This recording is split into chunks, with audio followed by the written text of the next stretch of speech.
So dito mga kalagalag, wala namang harang. So makakadaan tayo hanggang sa ilog. So pwede tayong dumaan dito. Ayan, marami lang tayo ng aso. So ayan, so, babain lang natin.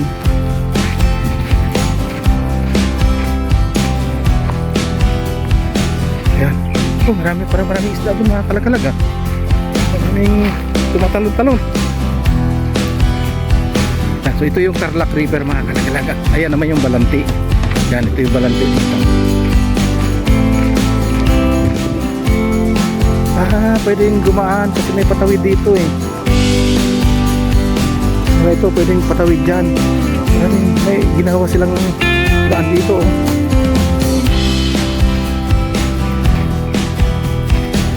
Ayan, tingnan natin to. Parang may isda eh.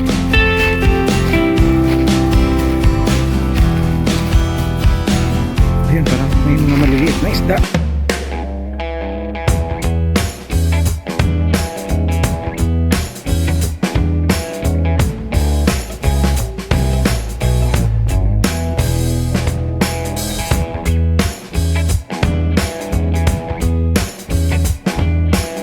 Ang mapagpalang araw po sa ating lahat. Ito ang RC Laglag TV, mga kalagalag. Panibagong araw, panibagong vlog at panibagong adventure na naman ang ating gagawin sa araw na ito. Mga kalagalag, kung gago ka pa lang sa aking channel, huwag mong kalimutan na mag-like, share, subscribe at pindutin mo na rin yung notification bell para lagi kang updated sa mga video kong i-upload. At ngayong araw mga kalagalag, andito tayo ngayon sa pagitan ng Armenia at San Jose de Urquico. At ina-update natin yung mga projects dito na kasalukuyang ginagawa dito sa Barangay Balanti. Makita natin yung mga project na yun mga kalagalag. So ito yung ating ina-update ngayon. So last time nakapunta na tayo dyan, pero mas maganda yung binabalik-balikan natin para makita natin yung mga pagbabago. So napakaganda ang lugar na yan mga kalagalag. No, yung lugar dyan ay talagang pasyalan sa gabi. Maraming namamasyal na dyan pag gabi mga kalagalag. So gabi kasi ang pasyalan dyan. So ito yung dito na dinadaanan. Ayan, ito yung papunta ng Armenia, ito mga kalagalag. Puntang Armenia, Capas. Yan, papuntang New Clark City. At dito naman sa kabila natin, ito yung papunta sa Tarlac City, sa Barangay San Pablo, or papunta tayo ng Kamiling, pwede na dyan. Ayan, so kita naman natin itong ilog, oh. Ito yung Tarlac River na talagang napakaganda, ano? Napakasulit nito.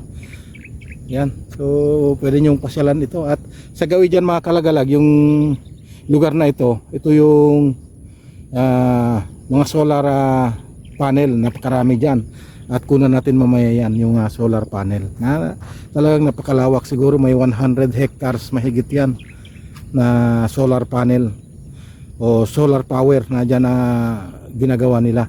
At dito kita natin yung mga solar lights na yan, napakaganda sa gabi yan mga kalagalag. Kaya napakasarap pasyalan sa gabi, no? Maraming namamasyal sa lugar na yan. Ayan, so samahan niyo ako mga kalagalag sa aking pagbablog. At lagi natin sa inyo yung mga magagandang tanawin na nakukunan natin dito sa lugar na ito, no? So huwag kayong bibitiw, samahan niyo ako hanggang sa huli. Let's go!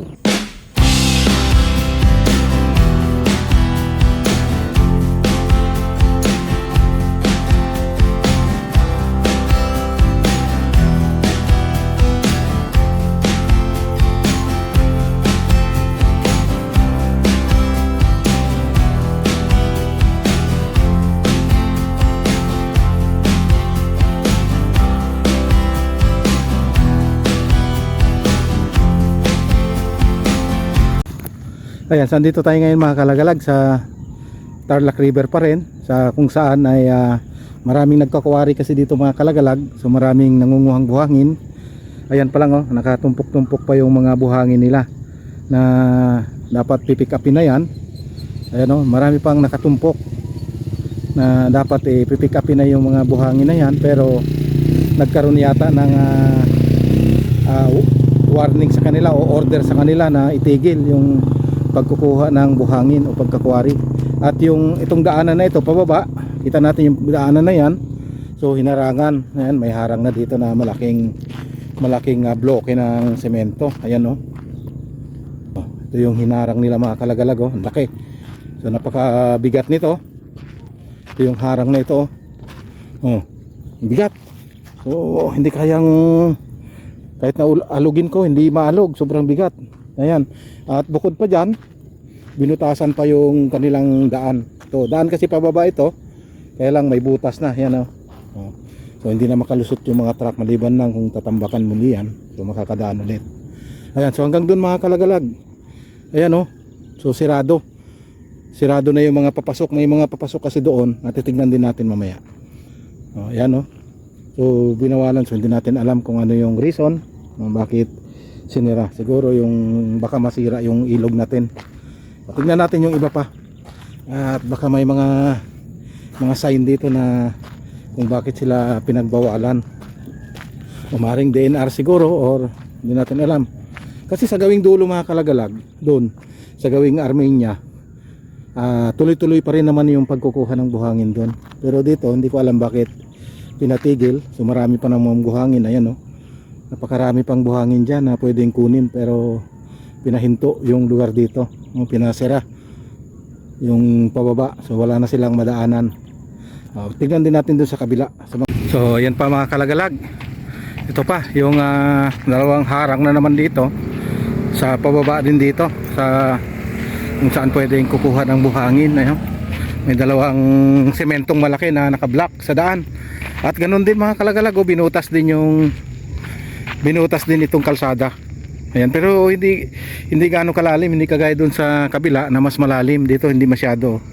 So parang may dumaan pa rin na truck siguro ito. Pero ang kon dito may nakaharang na dalawang bloke na semento. Ayan, so yung ginagawa dyan sa Balanti mga kalagalag, ayan, tuloy-tuloy pa rin naman. So kita natin dito. Zoom lang natin. Ayan. So ayan mo. So napakaganda talaga mga kalagalag oh. So tuloy-tuloy itong bunga dito, tapos na ito. So pinapasyalan na ito hanggang doon na lang sa papunta sa Armenia, doon sa dulo. So hindi pa tapos doon.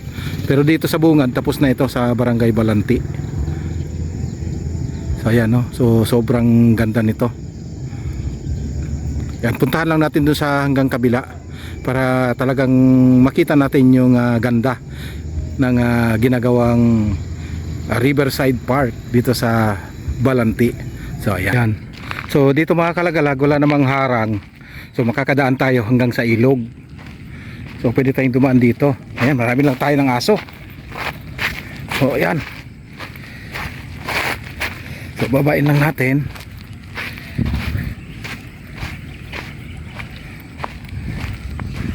Ayan. Oh, maraming isda doon mga kalagalag. Maraming tumatalon-talon. Yan, so ito yung Tarlac River mga kalagalag. Ayan naman yung Balanti. Yan, ito yung Balanti dito. Pwedeng dumaan kasi may patawid dito eh. Mga ito pwedeng patawid dyan. May ginawa silang daan dito oh.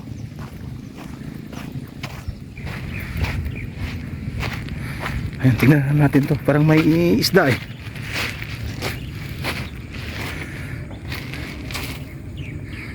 Ayun, parang may mga maliliit na isda.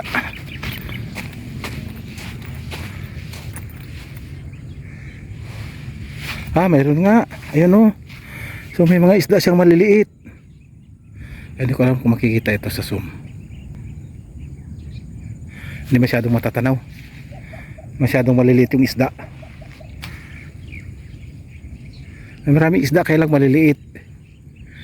Ayan.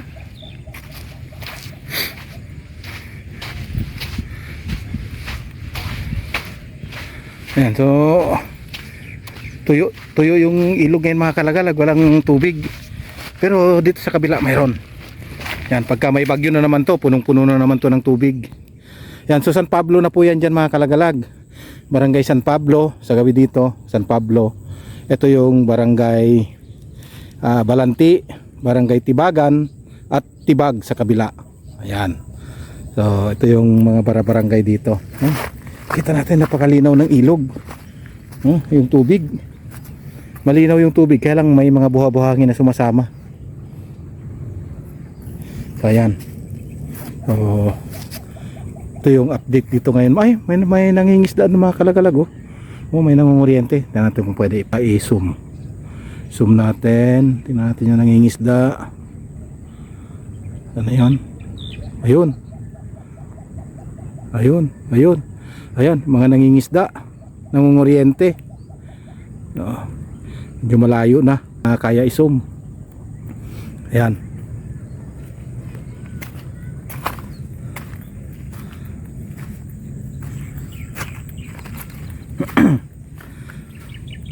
So ito yung sitwasyon dito ngayon sa ating habang tayo ay nagbabike, no? So naghanap na tayo na pwede nating kunan at gagawin nating content sa ating vlog. Ayan. So dito na natin putulin mga kalagalag itong ating pagbablog. At muli ako'y nagpapasalamat dun sa mga nag-like, nag-share, nag-subscribe sa aking channel. Maraming salamat sa inyo sa walang sawang suporta. God bless at ingat po tayong lahat at Merry Christmas po sa ating lahat. Ayan. So, bye bye.